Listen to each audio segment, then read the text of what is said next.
L'été 1992. Dans les vastes plaines agricoles de Beauce, une famille entière s'évanouit sans laisser de traces pendant la période la plus cruciale de l'année, la moisson.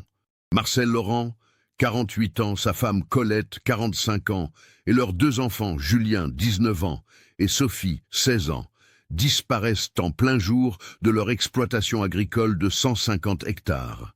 Les moissonneuses-batteuses restent immobilisées au milieu des champs de blé doré, leur moteur encore tiède. La maison est fermée à clé. Aucun signe de lutte, aucune trace de violence, aucun message d'adieu.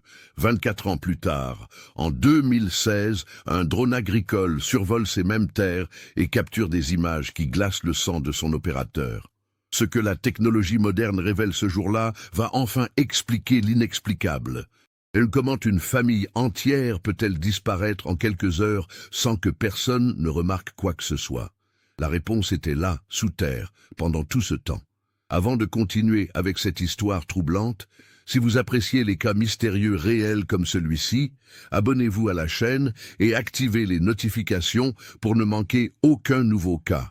Maintenant, découvrons comment tout a commencé. La Beauce, ce vaste plateau agricole situé au sud-ouest de Paris, s'étend sur plus de 5000 km². Cette région, surnommée le grenier de la France, est caractérisée par ces immenses champs de céréales qui ondulent à perte de vue sous le vent. En 1992, la commune de Toury, avec ses 3000 habitants, incarne parfaitement cette France rurale où l'agriculture céréalière règne en maître absolu. Les exploitations familiales, transmises de génération en génération, constituent l'épine dorsale économique de ces territoires. La famille Laurent fait partie de ces dynasties agricoles locales. Marcel Laurent a hérité de l'exploitation de son père en 1978, une propriété que son grand-père avait acquise dans les années 30. 150 hectares de terres fertiles, principalement consacrés à la culture du blé et de l'orge. Marcel est connu dans la région comme un homme méticuleux, presque obsessionnel dans sa gestion. Chaque année, il investit dans du matériel moderne, consulte les agronomes, optimise ses rendements. Ses voisins le respectent, même si certains le trouvent trop ambitieux, trop pressé de moderniser ce qui fonctionne depuis toujours. Colette Laurent, née Fontaine, vient d'une famille de commerçants de Chartres.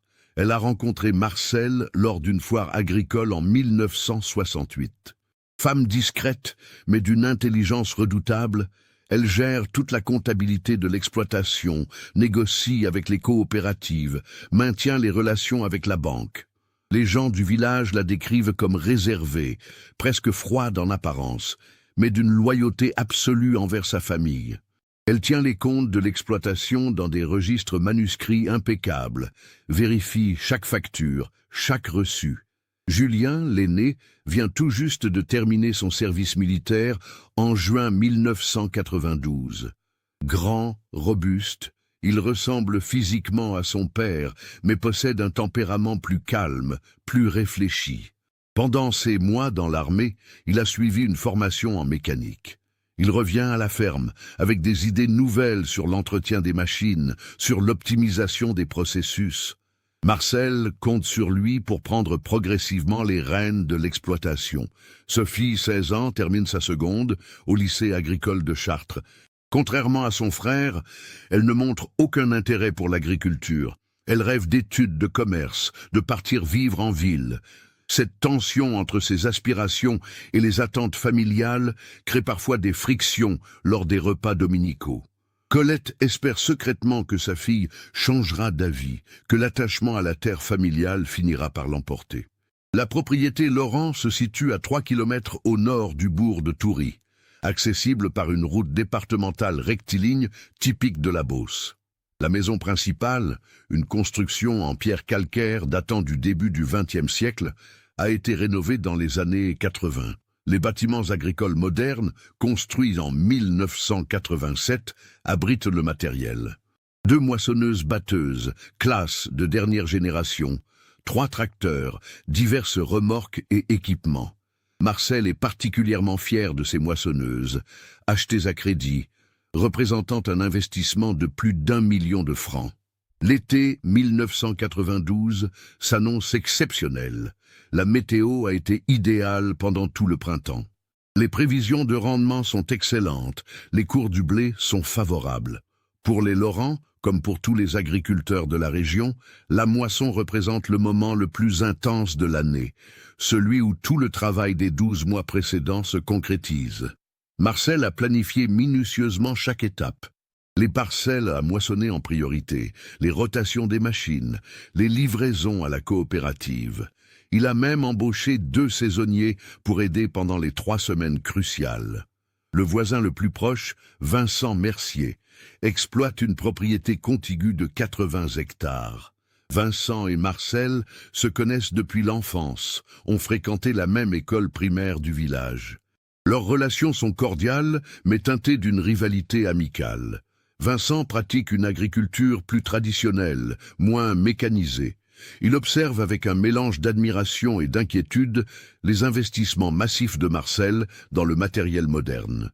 Les 2 hommes s'entraident pendant les moissons, se prêtent du matériel en cas de panne, partagent les informations sur les cours des céréales. Dans ce paysage rural apparemment paisible, où les rythmes sont dictés par les saisons et où tout le monde se connaît depuis des générations, personne n'imaginait qu'un drame silencieux allait bientôt se produire. Un drame qui resterait caché pendant 24 ans, enfoui sous les terres mêmes que cette famille cultivait avec tant de dévouement. Le mercredi 22 juillet 1992 se lève avec un ciel parfaitement dégagé. À 6 heures du matin, la température atteint déjà 22 degrés. Marcel Laurent est debout depuis 5h30, comme chaque jour pendant la moisson. Il vérifie les machines, contrôle les niveaux d'huile, teste les courroies. Colette prépare le petit déjeuner dans la cuisine. Café noir, tartines beurrées, confiture de fraises maison. Julien et Sophie descendent peu après 6h30. Le plan de la journée est clair. Marcel et Julien vont attaquer la parcelle située au nord-est de la propriété, surnommée le Grand Champ. 25 hectares de blé tendre qui ont atteint la maturité parfaite. Les 2 saisonniers, Patrick et Alain, des étudiants d'une école d'agriculture, doivent arriver à 8 heures pour conduire les tracteurs et gérer le transport des récoltes vers les silos de stockage. Colette doit se rendre à la coopérative agricole de Chartres dans la matinée pour finaliser les contrats de vente. Sophie a prévu de réviser ses cours à la maison, ses examens de rattrapage approchant. À 7h15, Marcel et Julien sortent de la maison. Le bruit des moteurs diesel des moissonneuses-batteuses résonne dans l'air matinal. Vincent Mercier, qui passe sur la route départementale à ce moment-là pour se rendre à ses propres champs, les aperçoit. Il klaxonne, Marcel lève la main en signe de salut. Ce sera le dernier témoignage visuel de la famille Laurent. À 8 heures précises, Patrick et Alain arrivent à la ferme. Ils trouvent la maison fermée, les volets du premier étage encore clos. Ils supposent que Colette dort encore et se dirigent vers les champs. Là, ils aperçoivent les 2 moissonneuses-batteuses immobilisées en bordure du grand champ. Les machines sont éteintes, les clés ne sont pas sur les contacts. Patrick trouve cela étrange. Marcel est réputé pour sa ponctualité maniaque, pour ne jamais laisser les machines sans surveillance. Les 2 jeunes hommes attendent, pensant que Marcel et Julien sont peut-être retournés à la maison pour une raison quelconque. À 9 heures, inquiets, ils reviennent à la maison principale. Ils frappent à la porte, appellent. Pas de réponse. La voiture familiale, une Peugeot 505 break blanche, est garée dans la cour. La camionnette de Marcel, une Renault Express utilisée pour les déplacements dans l'exploitation, est également là. Patrick fait le tour de la propriété. Tout semble normal, à l'exception de cette absence inexplicable. Les bâtiments agricoles sont fermés, le hangar à matériel est verrouillé comme d'habitude. À 10 heures, les 2 saisonniers décident d'appeler Vincent Mercier dont ils ont le numéro. Vincent arrive 20 minutes plus tard. Lui aussi trouve la situation anormale. Il connaît Marcel depuis 40 ans. Jamais il ne l'a vu abandonner ses machines au milieu d'une moisson. Vincent possède un double des clés de la maison, confié par Marcel, en cas d'urgence. Il hésite puis décide d'entrer. L'intérieur de la maison est parfaitement rangé. La cuisine sent encore le café du matin. Les bols du petit déjeuner sont lavés, posés sur l'égouttoir. Le salon est impeccable. Vincent monte à l'étage. Les lits sont faits. La chambre de Sophie est ordonnée. Ses livres scolaires alignés sur le bureau. Celle de Julien également. Rien ne manque, visiblement. Aucun signe de départ précipité. Les armoires contiennent les vêtements de toute la famille. Les valises sont rangées dans le placard du couloir. Vincent redescend, de plus en plus inquiet. Il vérifie le bureau où Colette travaille habituellement. Les registres comptables sont fermés, rangés dans leur ordre habituel. Le calendrier mural indique plusieurs rendez-vous pour les jours suivants. Sur le réfrigérateur, un mot magnétique rappelle « coopérative, mercredi 10h ». Colette avait donc prévu de sortir ce matin-là. À 11h30, Vincent appelle la gendarmerie de Toury. Le brigadier Lemoine se déplace avec un collègue. Ils inspectent la propriété, prennent des notes. La situation est effectivement troublante, mais techniquement, il n'y a pas encore matière à enquête officielle. 4 adultes, dont 2 majeurs, ont le droit de s'absenter sans prévenir.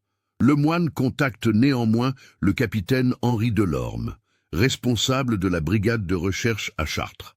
Delorme arrive en milieu d'après-midi. Homme d'une 50aine d'années, il a 28 ans de service. Son expérience lui fait immédiatement sentir que quelque chose ne tourne pas rond. Il interroge Vincent en détail. À quelle heure précise a-t-il vu Marcel ce matin? 7h15. Les machines étaient en marche? Oui. Marcel semblait-il préoccupé, nerveux? Non, absolument normal. Vincent mentionne le salut de la main, ce geste quotidien et banal qui prend maintenant une dimension poignante. Delorme inspecte les moissonneuses-batteuses. Les réservoirs sont pleins, les machines en parfait état de fonctionnement. Il note un détail, les clés ne sont pas sur les contacts, ce qui signifie que quelqu'un les a retirées volontairement. Sur le siège de la cabine de la première moissonneuse, celle que Marcel conduisait, il trouve une paire de gants de travail. Dans la seconde, conduite par Julien, une bouteille d'eau entamée est posée dans le porte-gobelet. L'enquêteur retourne vers la maison, il examine chaque pièce, méthodiquement.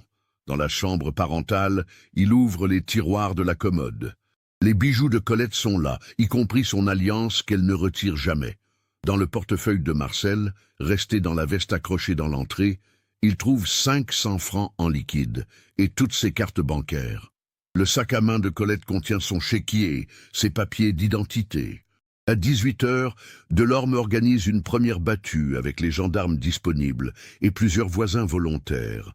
Il fouille systématiquement les bâtiments agricoles, les silos, les alentours immédiats de la propriété. Rien. Aucune trace. Aucun indice. Les chiens de la gendarmerie sont appelés en renfort. Ils partent du dernier point connu, les moissonneuses-batteuses, mais ne détectent aucune piste exploitable dans les champs environnants. La nuit tombe sur la Beauce. Les machines agricoles abandonnées projettent des ombres étranges sur les champs de blé. Vincent Mercier reste sur place, incapable de rentrer chez lui. Il fixe la maison silencieuse, essayant de comprendre. Patrick et Alain, les 2 saisonniers, sont sous le choc. Ils dormiront cette nuit-là dans un hôtel de Toury, après avoir été longuement interrogés par la gendarmerie. Le capitaine Delorme établit son premier rapport en fin de soirée. 4 personnes disparues simultanément. Aucun signe de lutte ou de violence. Aucun indice de départ volontaire. Véhicule, argent, papier d'identité, tout est resté sur place. Les derniers témoignages visuels remontent à 7h15 du matin. Entre ce moment et 8h, quelque chose s'est produit. Mais quoi?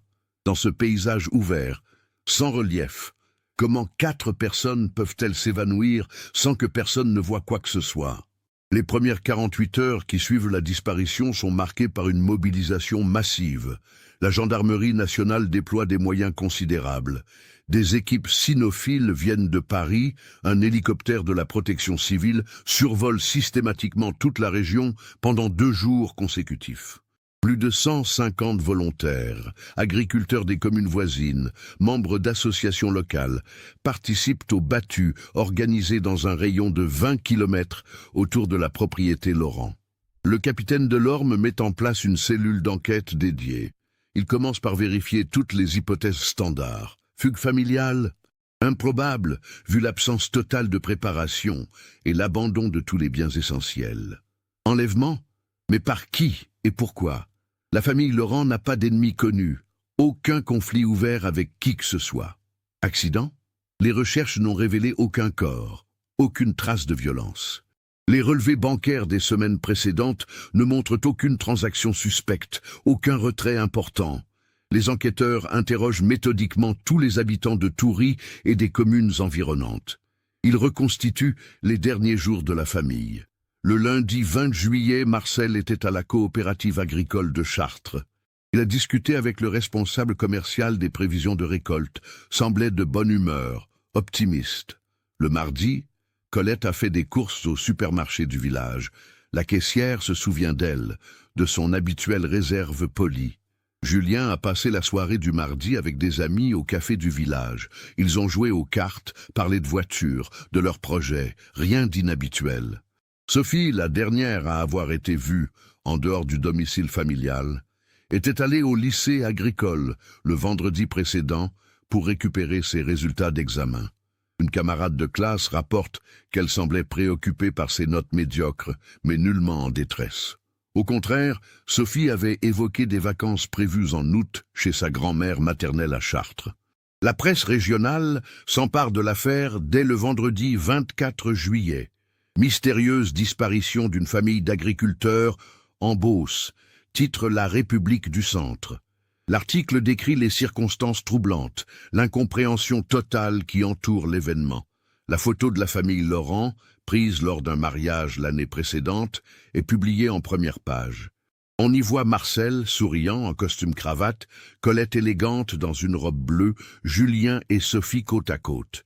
Une image de bonheur banal qui contraste cruellement avec la réalité présente.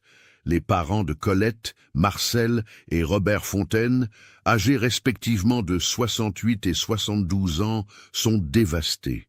Ils arrivent à la ferme le jeudi, 3 jours après la disparition. Marcel passe des heures dans la cuisine, touchant les objets familiers, cherchant désespérément un indice que sa fille aurait pu laisser. Robert, ancien commerçant pragmatique, tente de rationaliser. Il suggère que peut-être Marcel a eu un problème grave, des dettes cachées, qu'il a entraîné la famille dans une fuite, mais Delorme a vérifié. Les comptes de l'exploitation sont sains, certes avec des emprunts importants pour le matériel récent, mais rien d'alarmant. La sœur de Marcel, Françoise Garnier, qui vit à Orléans avec son mari et ses 3 enfants, refuse d'accepter l'idée d'une tragédie. Elle s'accroche à l'hypothèse d'une amnésie collective, d'un accident qui les aurait projetés loin, désorientés. Elle organise des distributions de tracts dans les gares, contacte les hôpitaux sur un rayon de 300 km. Pendant des semaines, elle maintient un espoir que les enquêteurs jugent irréaliste. Vincent Mercier, le voisin, est interrogé à plusieurs reprises. Son témoignage est crucial, puisqu'il est la dernière personne à avoir vu Marcel vivant. Delorme le scrute, cherche des incohérences, des signes de dissimulation. Mais Vincent est transparent. Il décrit son amitié avec Marcel, leur enfance commune, les années de voisinage. Il mentionne les petites rivalités, les désaccords occasionnels sur les méthodes agricoles, mais rien qui puisse expliquer quoi que ce soit. Vincent propose spontanément de se soumettre à un détecteur de mensonges. Le test, effectué début août, ne révèle aucune tromperie. Les semaines passent. En août, la moisson continue dans toute la Beauce, mais les champs de la propriété Laurent restent immobiles. Le blé arrive à surmaturité, commence à verser sous son propre poids. La coopérative agricole, en accord avec les autorités et les parents de Colette, finit par envoyer des équipes pour moissonner les 150 hectares. C'est une opération silencieuse, presque funèbre. Les agriculteurs du secteur travaillent gratuitement, par solidarité. Vincent Mercier supervise les opérations, les larmes aux yeux quand les machines qu'il a empruntées à d'autres exploitants parcourent les parcelles que Marcel avait si méticuleusement préparées. Le produit de la récolte, environ 4000 quintaux de blé, est stocké. Les revenus sont placés sur un compte bloqué, dans l'attente d'une résolution juridique de la situation. Mais quelle résolution peut-il y avoir sans corps, sans preuve de décès? À l'automne 1992, l'enquête marque le pas. Delorme a exploré toutes les pistes conventionnelles. Il a vérifié les antécédents de toute la famille, élargi les recherches géographiques, consulté des profilers psychologiques. Rien ne permet de progresser. Le dossier compte maintenant plus de 300 pages de témoignages, de rapports techniques, d'analyses, mais pas une seule réponse concrète. Les années qui suivent transforment progressivement le mystère en légende locale. La propriété Laurent, dont la gestion tombe sous tutelle judiciaire, est progressivement louée à des agriculteurs voisins. Vincent Mercier reprend l'exploitation d'une partie des terres. Les bâtiments, la maison, restent tels quels, fermés, comme dans l'attente d'un retour qui ne viendra jamais. En 1995, la gendarmerie classe l'affaire comme « disparition inquiétante non élucidée ». Delorme, qui prendra sa retraite en 1998, gardera ce dossier comme son échec le plus cuisant. Il dira plus tard à un journaliste « En 30 ans de carrière, j'ai résolu beaucoup d'affaires difficiles. Mais les Laurent, c'est comme s'ils s'étaient évaporés dans l'air de juillet. Je pense à eux presque chaque jour. » Les parents de Colette décèdent tous deux avant l'an 2000, emportant avec eux l'espoir d'avoir des réponses. Françoise Garnier continue pendant des années à maintenir les avis de recherche, à contacter les émissions de télévision spécialisées dans les disparitions. En 2003, elle fait appel à une médium réputée qui prétend sentir la présence de la famille près de l'eau. Des recherches sont menées près des rivières locales, sans résultat. La communauté de Toury développe ses propres théories. Certains parlent d'une secte qui aurait recruté toute la famille. D'autres évoquent un tueur en série jamais identifié. Les plus imaginatifs suggèrent même une intervention extraterrestre, théorie qui devient une sorte de blague locale. Mais derrière l'humour se cache un malaise profond. Comment une famille peut-elle disparaître ainsi sous le soleil de juillet, dans un paysage sans cachette possible? Vincent Mercier vieillit prématurément. Ses cheveux blanchissent en quelques années. Il continue d'exploiter les terres Laurent avec un soin maniaque, comme s'il était comptable devant son ami disparu. En 2010, à 62 ans, il transmet progressivement son exploitation à son fils Mathieu, 34 ans, ingénieur agronome revenu au pays après des études à Paris. Mathieu Garnier représente la nouvelle génération d'agriculteurs.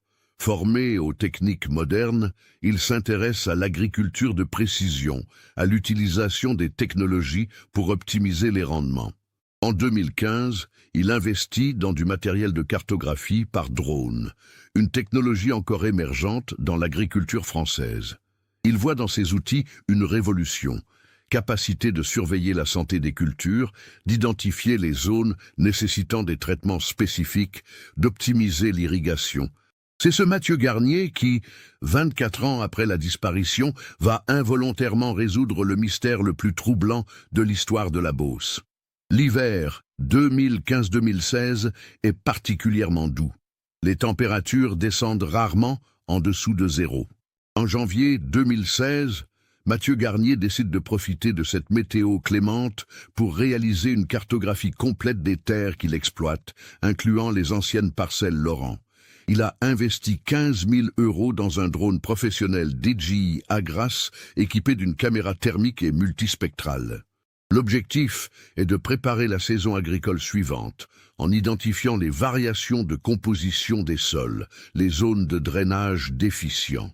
Le samedi 13 février 2016, par une journée froide mais ensoleillée, Mathieu programme son premier vol complet.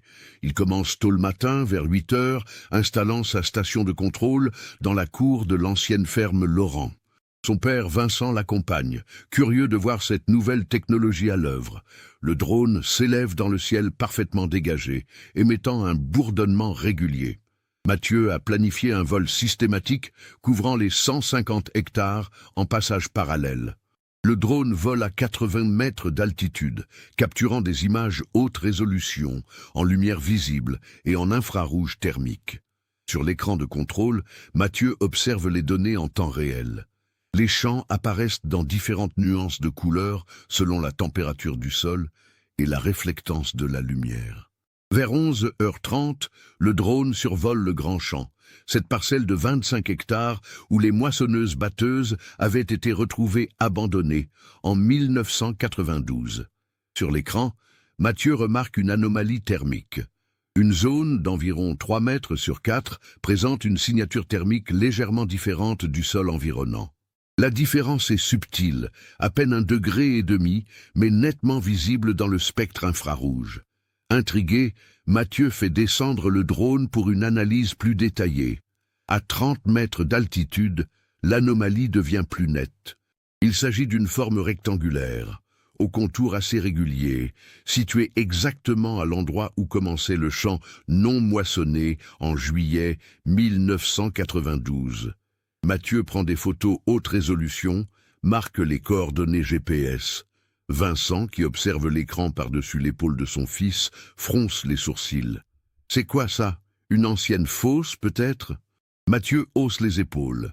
Les anomalies thermiques peuvent avoir 1000 explications. Variation de l'humidité du sol, anciennes fondations enterrées, accumulation de matière organique. Mais quelque chose dans la régularité de la forme attire son attention. Après avoir terminé la cartographie complète, Mathieu rentre chez lui et télécharge toutes les données sur son ordinateur. Il passe l'après-midi à analyser les images. L'anomalie thermique dans le Grand Champ est vraiment inhabituelle. En superposant différentes couches d'images, en ajustant les contrastes, il distingue non pas une, mais 4 anomalies distinctes, regroupées dans un espace d'environ 12 mètres carrés. 4 formes vaguement rectangulaires, alignées, comme si quelque chose avait été enterré là à faible profondeur. Le dimanche soir, Mathieu hésite. Doit-il en parler à quelqu'un?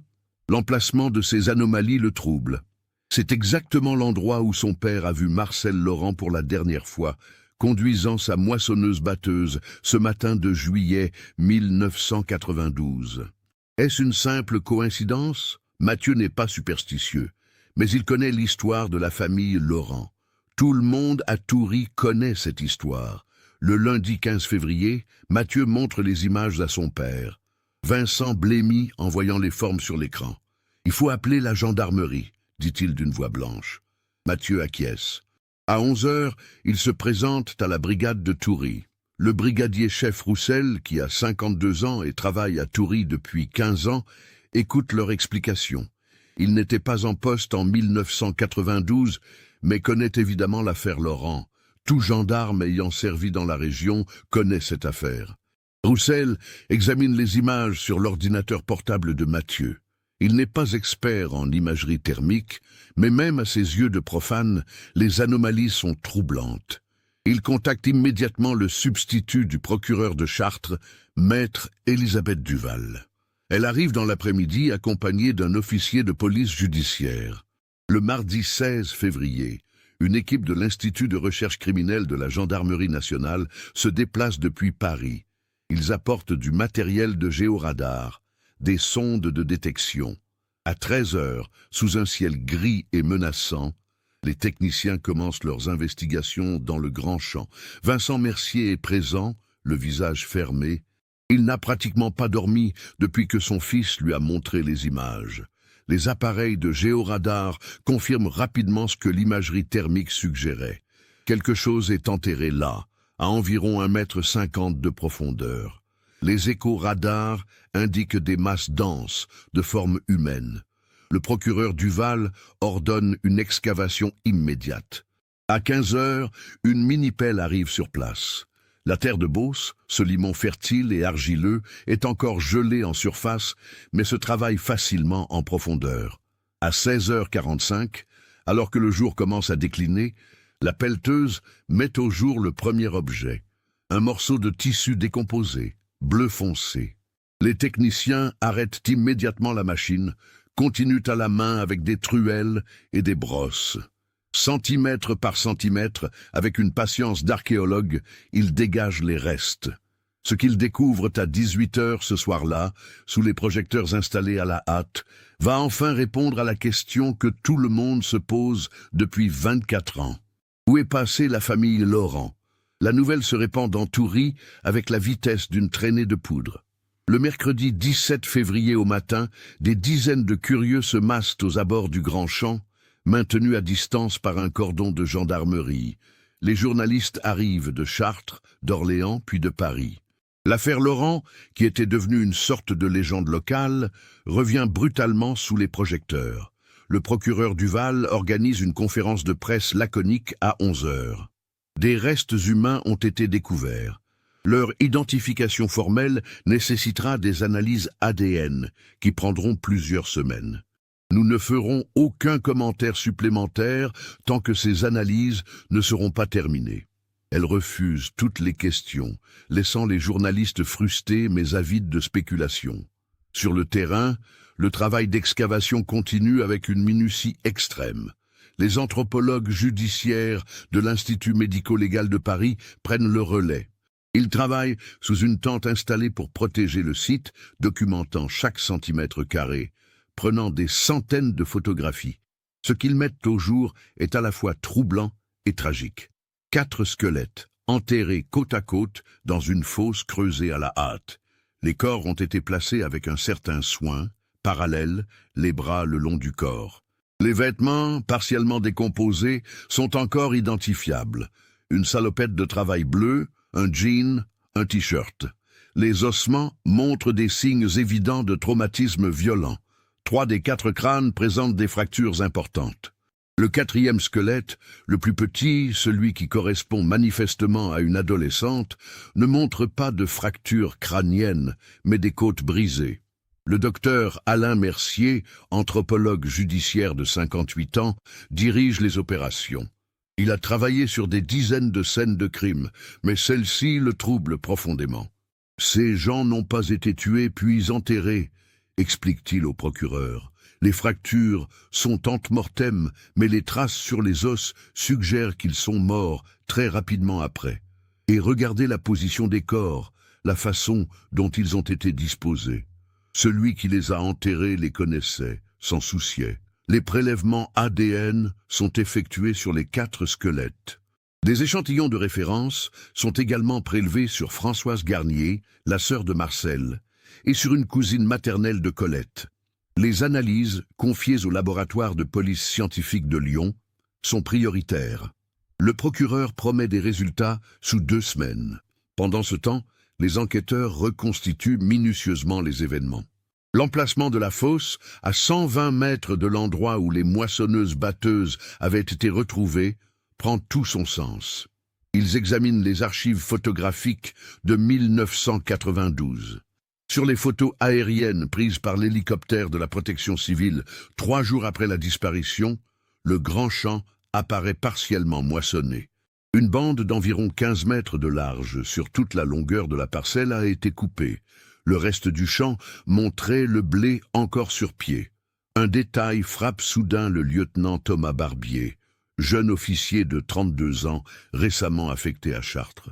Il superpose les photos aériennes de 1992 avec les coordonnées GPS de la fosse. « Regardez !» dit-il en montrant son écran à ses collègues.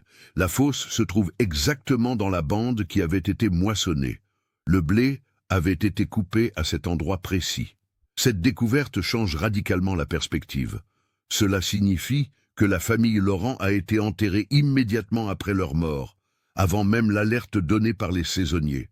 Quelqu'un a pris le temps de creuser une fosse, d'y déposer les corps, de les recouvrir, puis de moissonner le champ par-dessus pour dissimuler toute trace de terre fraîchement retournée.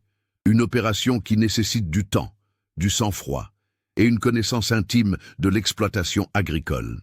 Le vendredi 19 février, les gendarmes retrouvent dans les archives de l'enquête initiale un détail qui avait été noté mais jamais analysé.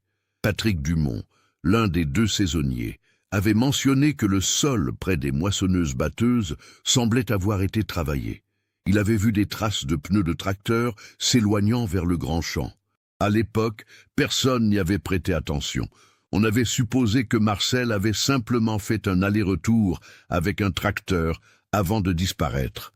Les enquêteurs commencent à reconstituer une chronologie plus précise. Marcel et Julien démarrent les moissonneuses-batteuses vers 7h15. Vincent Mercier les voit et les salue. Entre ce moment et 8 heures, quelque chose se produit. Les deux hommes meurent, probablement dans un accident impliquant les machines agricoles. Quelqu'un découvre les corps. Cette personne, au lieu d'appeler les secours, prend une décision radicale. Elle va chercher les deux femmes restées à la maison. Elle les tue également, pour une raison qui reste à déterminer. Puis elle enterre les 4 corps, utilise les machines pour dissimuler la fosse et disparaît. Mais qui avait l'accès, la connaissance, la capacité physique et le sang-froid pour accomplir cela en moins de 2 heures? Le lundi 22 février, le capitaine Barbier convoque à nouveau Vincent Mercier. L'homme a maintenant 68 ans. Il paraît avoir vieilli de 10 ans en une semaine. Barbier le traite avec respect, mais fermeté. « Monsieur Mercier, nous devons revenir sur votre témoignage de 1992. Vous étiez le dernier à avoir vu Marcel vivant. Vous connaissiez l'exploitation comme votre poche. Vous aviez accès aux machines. » Vincent lève vers lui des yeux fatigués. « Vous pensez que c'est moi? Que j'ai tué mon meilleur ami et sa famille ?» Sa voix est calme, presque résignée. « Faites tous les tests que vous voulez. Analysez mon ADN. Interrogez-moi pendant des jours. Je n'ai rien à cacher. » Et effectivement, les vérifications approfondies ne révèlent rien contre Vincent. Son emploi du temps ce jour-là est solidement établi. Après avoir salué Marcel à 7h15, il s'est rendu directement à ses propres champs, situés à 3 kilomètres. Sa femme peut témoigner qu'il est rentré déjeuner à midi. Les relevés de son tracteur, équipé d'un compteur horaire, confirment qu'il a travaillé toute la matinée sans interruption significative. Le jeudi 25 février, les résultats ADN arrivent. Confirmation officielle. Les 4 squelettes sont bien ceux de Marcel, Colette, Julien et Sophie Laurent.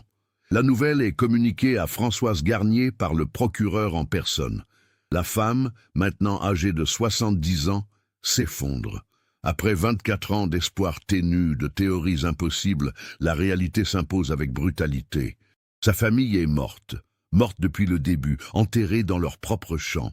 Les obsèques sont organisées le samedi 5 mars 2016 à Toury. L'église est bondée. Des centaines de personnes viennent rendre hommage à cette famille tragiquement disparue. Vincent Mercier est là, soutenant Françoise, qui sanglote sans retenue. Les 4 cercueils, alignés devant l'autel, contiennent les restes finalement rendus à la dignité d'une sépulture. Mais le mystère demeure. L'analyse médico-légale a permis d'établir que Marcel et Julien sont morts de traumatismes crâniens sévères, compatibles avec un accident impliquant des machines agricoles. Colette est morte d'un traumatisme crânien également, mais les caractéristiques de la fracture suggèrent un coup porté avec un objet contondant, pas un accident de machine. Sophie, elle, est morte d'une défaillance respiratoire causée par de multiples fractures costales. 2 morts accidentelles, 2 morts qui ressemblent à des homicides. Comment concilier ces éléments? Et surtout, qui a enterré les corps avec tant de soin? Le mercredi 9 mars 2016, une semaine après les obsèques, le lieutenant Barbier reçoit un appel qui va tout changer. C'est Mathieu Garnier, le fils de Vincent, celui qui a découvert l'anomalie thermique avec son drone. Sa voix est tendue, presque brisée. « Lieutenant, j'ai besoin de vous parler. C'est au sujet de mon père. Il y a quelque chose que vous devez savoir. » Barbier se rend immédiatement chez les Garnier. Il trouve Mathieu seul dans le salon. Vincent est sorti pour la journée. Le jeune homme a les traits tirés. Il n'a manifestement pas dormi. « Depuis les obsèques, mon père ne va pas bien, commence-t-il. Il fait des cauchemars. Il parle dans son sommeil. Hier soir, je l'ai entendu dire quelque chose qui m'a glacé le sang. » Mathieu hésite, les larmes aux yeux. Il répétait « Je n'avais pas le choix. Elles auraient parlé, j'ai dû protéger Marcel. » J'ai d'abord pensé qu'il délirait, mais ce matin, j'ai remarqué qu'il avait sorti de vieilles photos. Des photos de lui et Marcel, enfant. Et il y avait un cahier, un vieux cahier qu'il cachait dans son bureau. J'ai attendu qu'il parte et je l'ai lu. Mathieu tend le cahier à Barbier. C'est un carnet à spirale, aux pages jaunies. L'écriture est celle d'un homme peu habitué à écrire, appliqué, parfois maladroite. Les premières pages datent du 23 juillet 1992, le lendemain de la disparition. Barbier lit, et à mesure qu'il tourne les pages, la vérité émerge, terrible et tragique. Vincent a commencé à écrire pour, dit-il, ne pas devenir fou. Les premières lignes sont déchirantes. Je ne peux en parler à personne. Je dois porter ça seul. Marcel, mon frère de cœur, pardonne-moi. Puis vient le récit détaillé de ce qui s'est réellement passé ce mercredi 22 juillet 1992. Vincent avait effectivement salué Marcel à 7h15. Mais contrairement à ce qu'il avait déclaré, il n'est pas allé directement à ses champs. Son tracteur était tombé en panne la veille, il avait besoin d'emprunter une pièce de rechange à Marcel. Il est donc revenu à la ferme Laurent vers 7h45. En arrivant, il a entendu un bruit terrifiant venant du grand champ, un hurlement mécanique, comme si une machine se coinçait. Il s'est précipité.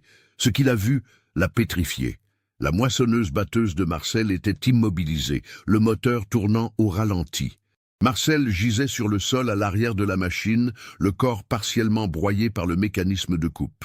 À quelques mètres, Julien était effondré, la tête ouverte, manifestement projeté hors de sa cabine et tombé sur une barre métallique.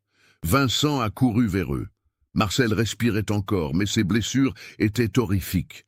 Ses jambes étaient prises dans le mécanisme. Julien, lui, était déjà mort, le crâne fracassé. Vincent a tenté de libérer Marcel, mais c'était impossible sans équipement. Marcel, dans un dernier sursaut de conscience, a agrippé le bras de Vincent. Ses yeux exprimaient une terreur absolue. Il a murmuré quelques mots, à peine audibles. Les crédits, ruinés, ma famille, cash. Vincent a enfin compris. Un accident impliquant les moissonneuses-batteuses, ces machines achetées à crédit. Ces machines sur lesquelles reposait toute la viabilité de l'exploitation. Un accident causé par une erreur humaine, peut-être une négligence dans l'entretien.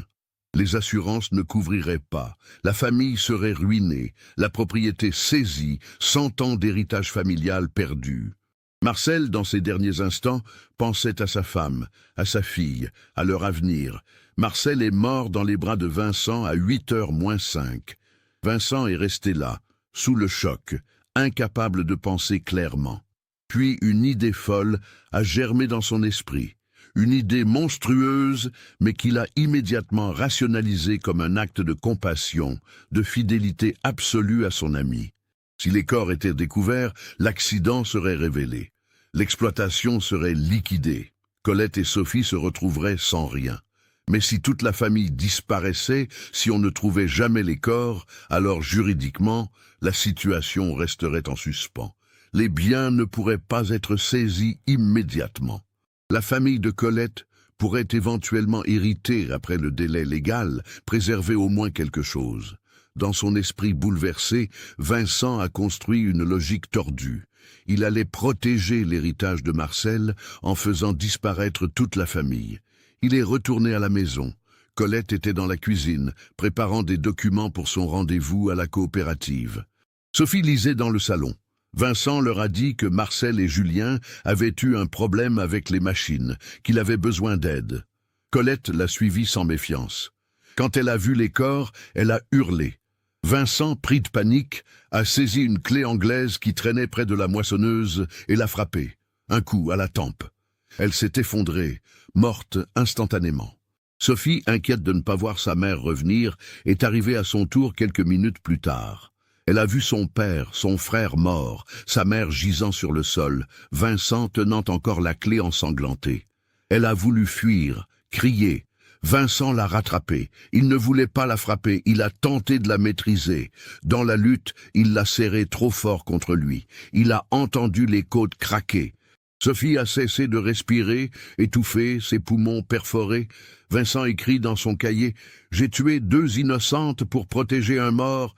Quelle logique insensée, mais je ne pouvais plus revenir en arrière. » Il a alors accompli ce que les enquêteurs avaient reconstitué. Il a utilisé le tracteur de Marcel pour creuser une fosse dans le grand champ. Il y a déposé les 4 corps, côte à côte, leur fermant les yeux, arrangeant leurs vêtements. Il a pleuré en les enterrant, leur demandant pardon. Puis, il a recouvert la fosse, pris une des moissonneuses batteuses et coupé le blé sur toute la zone pour masquer le sol fraîchement retourné. Il a nettoyé le sang, replacé les machines à leur emplacement initial, pris les clés des contacts. Il a fermé la maison à clé en utilisant son double. Puis, il est rentré chez lui, a pris une douche, changé de vêtements. À midi, il déjeunait avec sa femme, jouant la normalité. Le cahier contient 24 ans de tourments. Vincent a pensé au suicide des dizaines de fois. Mais il s'est convaincu qu'il devait vivre, porter ce poids, continuer à cultiver les terres de Marcel comme une pénitence. Il a soigné chaque année les champs qui contiennent son secret, comme s'il veillait sur les tombes de ceux qui l'avaient tué. Le lieutenant Barbier referme le cahier, abasourdi. Il regarde Mathieu, qui sanglote silencieusement. « Où est votre père en ce moment ?» demande-t-il doucement. Mathieu secoue la tête. « Il est parti ce matin tôt. Il a dit qu'il allait au grand champ, qu'il avait besoin de leur parler une dernière fois. » Barbier et 2 gendarmes se précipitent vers l'ancienne propriété Laurent. Ils arrivent à 15h30. Vincent Mercier est là, debout près de l'endroit où la fosse a été excavée. La terre a été remblayée, mais on distingue encore l'emplacement. Vincent ne bouge pas quand il s'approche. Je savais que Mathieu finirait par lire le cahier, dit-il calmement. J'aurais dû le brûler il y a des années, mais j'avais besoin de l'écrire, d'ancrer la vérité quelque part. Il se tourne vers Barbier. Son visage est serein, presque soulagé. Vous savez tout maintenant. Pendant 24 ans, j'ai cru faire le bien. J'ai pensé que je protégeais leur mémoire, leur héritage. Mais je n'ai fait que rajouter l'horreur à la tragédie. J'ai tué Colette et Sophie de mes propres mains, pas par accident, pas dans un moment de folie, par calcul, par une logique tordue que je croyais noble. Il regarde le ciel, ce ciel de Beauce immense et vide. Marcel était comme mon frère. Quand je l'ai vu mourir, quelque chose s'est brisé en moi. J'ai pensé que faire disparaître toute la famille préserverait au moins leur dignité, leur patrimoine. Quelle ironie cruelle! J'ai détruit ce qu'ils aimaient le plus, leur famille unie. Vincent tend ses poignets vers Barbier. Emmenez-moi, il est temps que cette histoire se termine. Le procès de Vincent Mercier s'ouvre le 12 octobre 2016 devant la cour d'assises d'Eure-et-Loir à Chartres. L'affaire attire une attention médiatique considérable. Comment qualifier ces actes? Homicide volontaire? Homicide sous l'emprise d'un choc émotionnel? La défense plaide une forme de folie momentanée, déclenchée par le traumatisme d'assister à la mort de son ami d'enfance. Les expertises psychiatriques révèlent un homme profondément marqué par une culpabilité écrasante, mais juridiquement responsable de ses actes en 1992. Le docteur Philippe Arnaud, psychiatre expert, témoigne « Monsieur Mercier a construit au fil des années une justification morale élaborée de ses actes. Il s'est convaincu qu'il avait agi par amitié, par loyauté, mais au fond de lui, il savait. La rédaction compulsive de ce cahier pendant 24 ans montre qu'il n'a jamais vraiment échappé à sa conscience. Françoise Garnier assiste à chaque jour du procès. Son témoignage est déchirant. Vincent était comme un oncle pour mes enfants. Je ne peux pas le haïr, même en sachant ce qu'il a fait.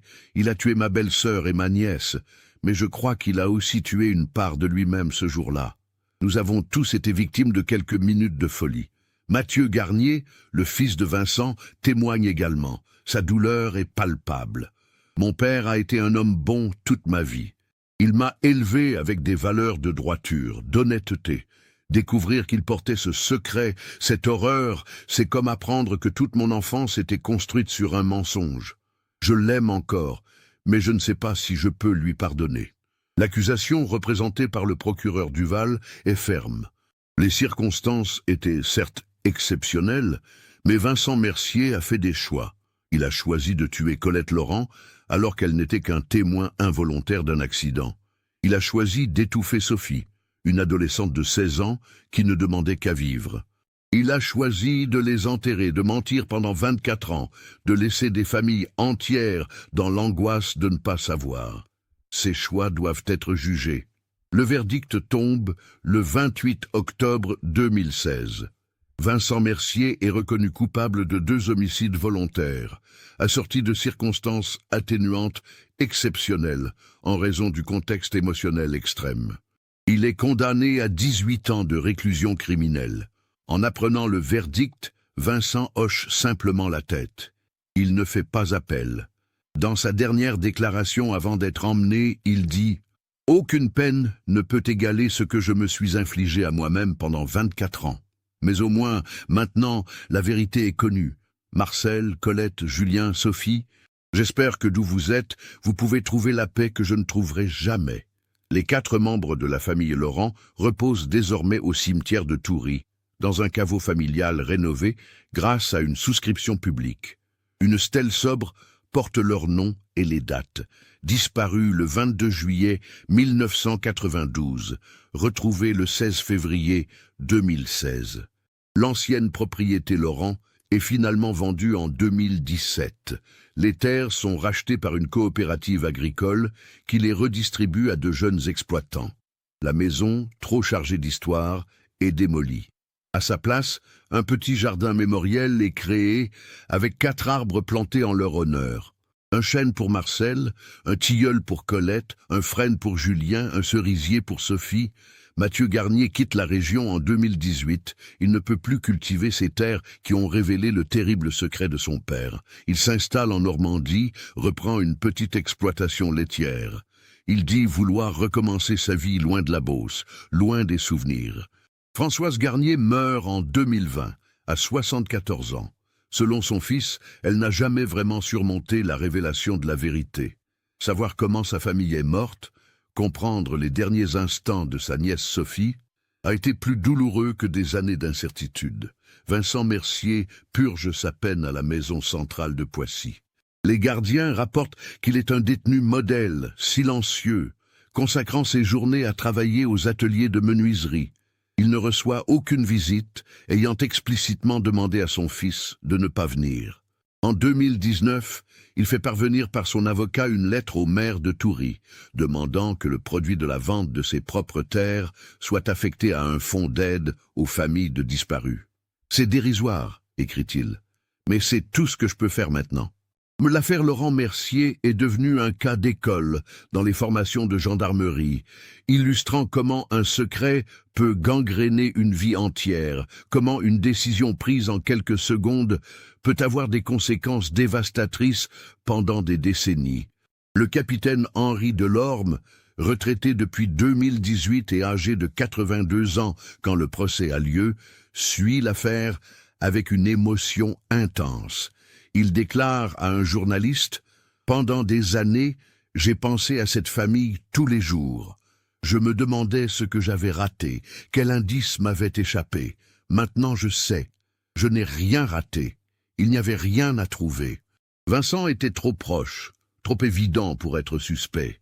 Parfois, le coupable se cache en pleine lumière, protégé par sa propre normalité. Le drone qui a permis la découverte, cette technologie moderne appliquée à une terre ancestrale, symbolise d'une certaine façon le fossé entre 2 époques. Ce qui était caché sous le limon fertile de Beauce pendant 24 ans, ce secret, enfoui à 1,50 m de profondeur, a été révélé par un œil électronique survolant les champs. La Terre garde longtemps ses secrets, mais la technologie finit toujours par les exposer. Aujourd'hui, quand on traverse la Beauce sur ces routes rectilignes qui semblent n'avoir ni début ni fin, quand on voit ces immenses champs de céréales ondulant sous le vent, il est difficile de ne pas penser à cette famille. Difficile de ne pas imaginer ce qui se cache peut-être encore, enfoui sous d'autres champs, sous d'autres secrets que le temps finira par révéler. Cette histoire nous montre comment un instant de panique peut transformer à jamais des vies entières, comment la culpabilité peut dévorer silencieusement pendant des décennies. Vincent Mercier a cru agir par loyauté envers son ami, mais il a créé un cauchemar qui a duré 24 ans. La technologie moderne, ce drone équipé d'une caméra thermique, a finalement apporté la vérité qu'aucune enquête traditionnelle n'avait pu découvrir. Que pensez-vous de cette affaire ? Auriez-vous pu deviner la vérité avant sa révélation? Les indices étaient-ils là depuis le début? Partagez vos réflexions dans les commentaires. Si vous avez été touché par ce récit troublant, n'oubliez pas de vous abonner à la chaîne et d'activer les notifications pour ne manquer aucun nouveau cas. Laissez votre like si cette histoire vous a marqué et partagez-la avec quelqu'un qui apprécie les mystères résolus par des moyens inattendus.